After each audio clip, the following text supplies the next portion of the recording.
কবি নজরুল ইসলামকে তোমরা সবাই চিনি, কিন্তু আমাদের এই জাতীয় কবি, বিদ্রোহী কবি কাজী নজরুল ইসলাম কিন্তু ঔপন্যাসিকও ছিলেন। তিনি কিন্তু তিনটি উপন্যাস লিখেছেন। এখন কথা হলো কি কি উপন্যাস লিখেছেন। এই তিনটি উপন্যাস আমরা একদম ছোট্ট একটা শব্দ মনে রাখবো। সেই শব্দটা কি? সেই শব্দটা হচ্ছে বাকুম। এই বাকুমের একটু মনে রাখলেই আমরা কাজী নজরুল ইসলামের লেখা তিনটা উপন্যাস মনে রাখতে পারবো। কিভাবে মনে রাখবো? এই বাকুমের এই বা দিয়ে আমরা মনে রাখবো বাঁধন হারা। এই বাঁধন হারা উপন্যাসটা প্রকাশিত হয়েছিল 1927 সালে। 1927 সালে এই উপন্যাসটা প্রকাশিত হয় এবং বাংলা সাহিত্যের অন্যতম শ্রেষ্ঠ পত্র উপন্যাস হচ্ছে এই বাঁধন হারা। এরপরে কি বাকুমের কয় রস্যু দিয়ে আমরা মনে রাখবো এই কুহেলিকা।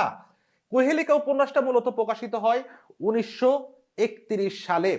এটার প্রেক্ষাপট ছিল তৎকালীন সময়ে বৈপ্লবিক পটভূমি এবং তৎকালীন ব্রিটিশ বিরোধী আন্দোলনের জাতীয়তাবাদী যে আন্দোলন ছিল সেটার উপর বেস্ট করে আসলে এই কুহেলিকা উপন্যাসটা লেখা হয়েছিল।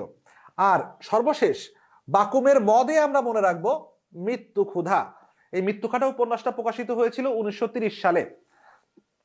তো এই মৃত্যু ক্ষুধা উপন্যাসটি তোমার হচ্ছে এটা মনে রাখতে হবে, এই উপন্যাসটা হচ্ছে মূলত তৎকালীন কৃষ্ণনগরের যে দরিদ্র মানুষের যে জীবনযাপন ছিল, যে জীবনযাপন বা সমাজ ব্যবস্থা ছিল, সেটার উপর বেস্ট করে এই উপন্যাসটা লেখা হয়েছে। তার মানে বাকুম এই কথাটা মনে রাখতে পারলেই কিন্তু আমরা কাজী নজরুল ইসলামের তিনটা উপন্যাস মনে রাখতে পারতেছি। বাতে বাঁধনহারা, কুতে কুহেলিকা এবং মতে মৃত্যু ক্ষুধা।